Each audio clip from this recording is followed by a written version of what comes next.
झारखंड में सत्तारूढ़ झामुमो कांग्रेस भाजपा के लिए परेशानी का सबब बनती जा रही है। वैसे चुनौती तो सरकार के लिए खड़ी होनी चाहिए थी। अरे भाई, जेएमएम कांग्रेस ने अन्य सहयोगी दलों के साथ मिलकर दूसरी बार सरकार खड़ी की है। ऐसे में विपक्षी दलों को सरकार के लिए परेशानी खड़ी करनी चाहिए थी, लेकिन इसके ठीक उलट सत्ताधारी दलों ने ही भाजपा को दो तरफा घेरने की तैयारी कर रखी है।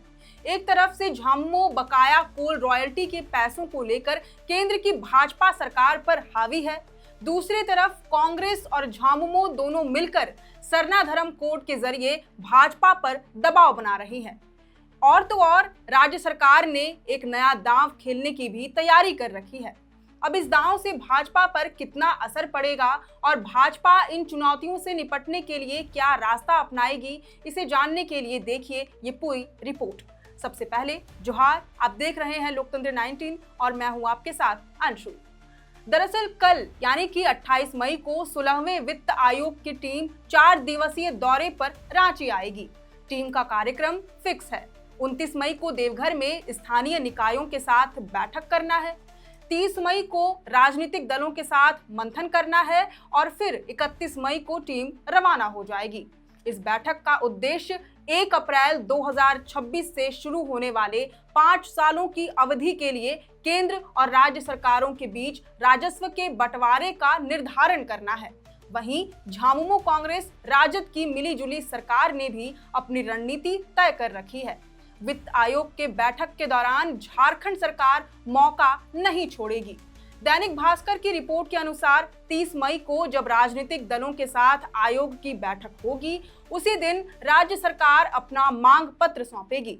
राज्य सरकार वित्त आयोग से अगले 5 सालों के लिए तकरीबन 3 लाख करोड़ रुपए की मांग करेगी। इतना ही नहीं, केंद्रीय करों में हिस्सेदारी 41% से बढ़ाकर सीधे 50% करने की मांग की जाएगी।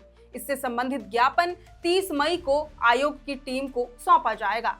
भास्कर सूत्रों के मुताबिक झारखंड सरकार देश के अन्य विकसित राज्यों की बराबरी के लिए तय पैरामीटर्स के अनुरूप राशि देने का आग्रह आयोग से करेगी। वित्त आयोग के समक्ष राज्य की जरूरत और आर्थिक सहायता की जरूरत की तस्वीर पेश करेगी। इसमें विभागवार आवश्यकता की मांग होगी।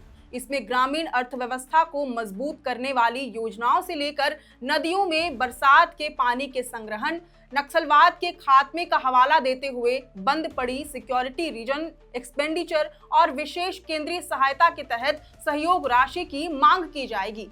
इसके साथ साथ मिनरल माइनिंग और ढुलाई से होने वाले नुकसान की भरपाई के लिए भी आर्थिक सहायता की मांग सरकार 16वें वित्त आयोग से करेगी। क्योंकि झारखंड जंगल और खनिज प्रधान राज्य है, मिनरल्स की माइनिंग और फिर उनकी ढुलाई के कारण रोड और पर्यावरण पर गहरा दुष्प्रभाव पड़ता है। जिस क्षेत्र में खनन हुआ वह इलाका बंजर पड़ जाता है। फॉरेस्ट क्लियरेंस के कारण विकास खर्च की लागत बढ़ जाती है। ऐसे में बेहतर भविष्य और विकास के पैमानों को छूने के लिए केंद्र से विशेष सहायता की जरूरत होगी, जिसे ज्ञापन के तहत पेश किया जाएगा।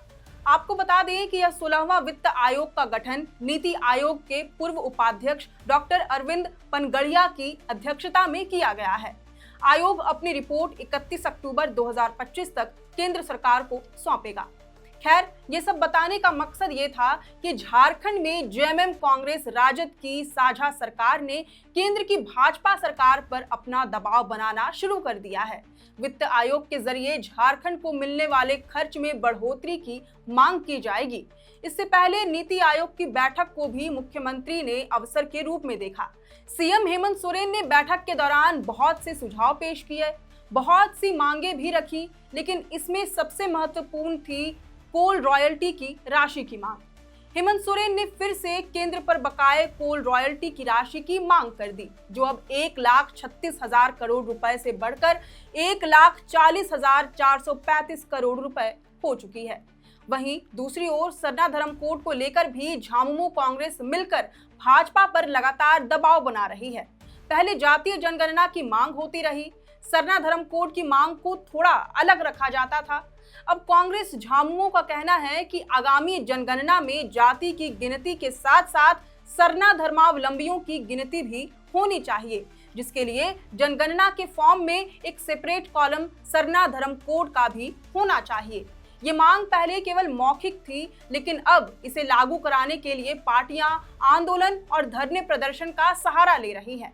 कांग्रेस ने बीते कल 26 मई को राजभवन के समक्ष एक विशाल धरना प्रदर्शन आयोजित किया, जबकि झामुमो ने आज यानी कि 27 मई को राज्य के सभी जिला मुख्यालयों में एक दिवसीय विशाल धरना प्रदर्शन का आयोजन किया।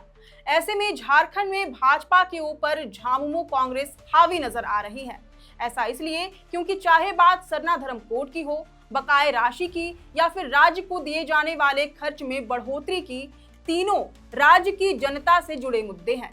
सरना धर्म कोड का मुद्दा आदिवासियों के लिए भावनात्मक और सांस्कृतिक जुड़ाव रखता है, तो वहीं बकाये राशि का मुद्दा राज्य की शहरी से लेकर ग्रामीण जनता, उनमें भी खासकर खनन प्रभावित क्षेत्र के लोगों, मजदूरों, किसानों और झारखंड से गहरा जुड़ाव रखने वाले लोगों के लिए आर्थिक और राज्य को मिलने वाले हक के नजरिए से मायने रखता है। अगर इनमें से किसी भी मुद्दे को भाजपा नकारती है तो जेएमएम कांग्रेस इसे झारखंड विरोधी नीति के रूप में प्रचारित करेगी और इसका बड़ा खामियाजा भाजपा को भुगतना पड़ सकता है।